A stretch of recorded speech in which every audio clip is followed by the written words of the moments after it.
The Book of Disquiet by Fernando Pessoa, Section 178. We are death. What we call life is the slumber of our real life, the death of what we really are. The dead are born, they don't die. The worlds are switched around in our eyes.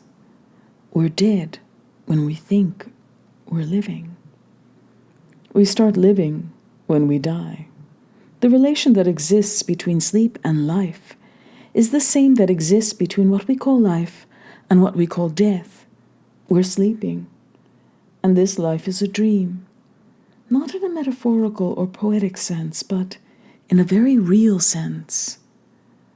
Everything in our activities that we hold to be superior participates in death and is death.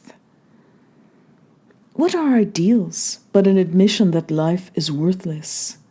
What is art but the negation of life?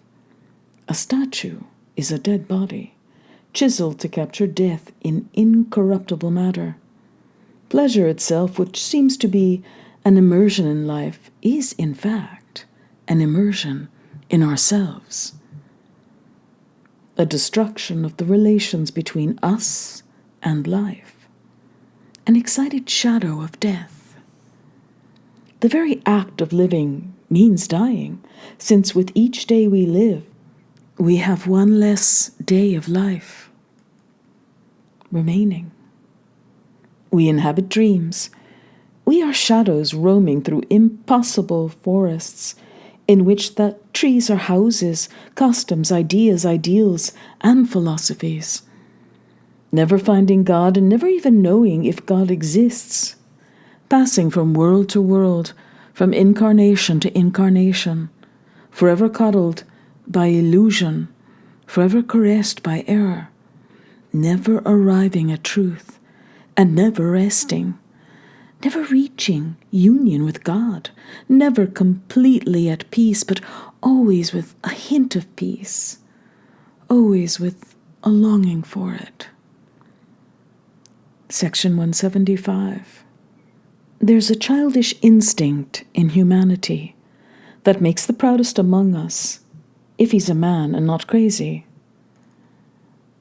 Long, blessed Father, for the paternal hand that would guide us, in whatever shape or form, as long as it guides us through the world's mystery and confusion.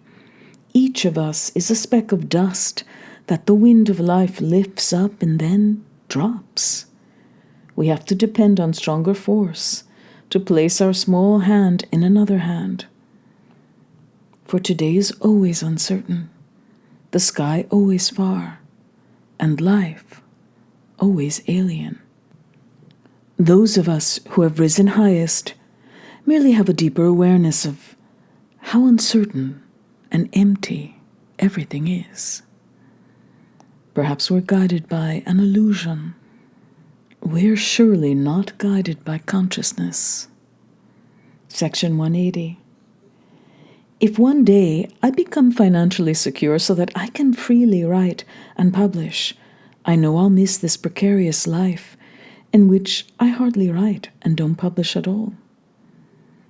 I'll miss it not only because it will be a life, however mediocre, that I'll never have again, but also because every sort of life has a special quality and particular pleasure. And when we take up another life, even a better one, that particular pleasure isn't as good. That special quality is less special until they fade away and there's something missing. If one day I succeed in carrying the cross of my intention to the good Calvary, I'll find another Calvary on that good Calvary. And I'll miss the time when I was futile, mediocre, and imperfect. I will in some sense be less. I'm tired. I had a long day full of idiotic work in this almost deserted office. 2 employees are out sick and the others aren't here. I'm alone, except for the office boy in the back. I miss the future where I'll be able to look back and miss all of this, however absurdly. I'm tempted to ask whatever gods there be to keep me here, as if in a strong box, safe from life's sorrows as well as its joys.